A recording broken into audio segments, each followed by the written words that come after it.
श्री स्वामी समर्थ.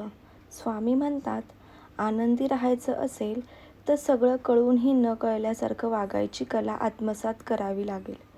प्रत्येक गोष्टीला प्रक्रिया दिली तर मन कायमचं थकलेलं राहील. काही प्रश्नांची उत्तरे माहीत असूनही शांत राहणं हेच खरं समजुतीचं लक्षण असतं. आयुष्यात सगळ्या गोष्टी आपल्या मनासारख्या घडत नाही हे स्वीकारणं गरजेचं असतं. ज्या गोष्टी बदलता येत नाही त्यावर राग करण्यापेक्षा हसत पुढे जाणं शहाणपणाचं ठरतं.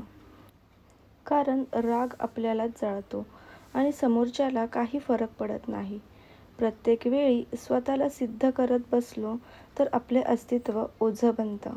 कधी दुर्लक्ष करणं, कधी सोडून देणं हेही स्वतःवरचं प्रेम असतं. मन हलकं ठेवायचं असेल तर सगळंच मनावर घेणं थांबवावं लागतं. आयुष्य म्हणजे सततची लढाई नसून कधीकधी शांत माघारही असते.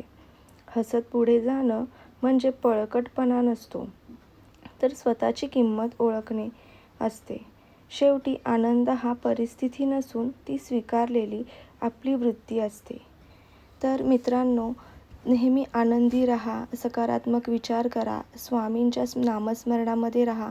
स्वामी तुम्हाला कोणत्याही गोष्टीमध्ये काहीही कमी पडू देणार नाहीत. श्री स्वामी समर्थ.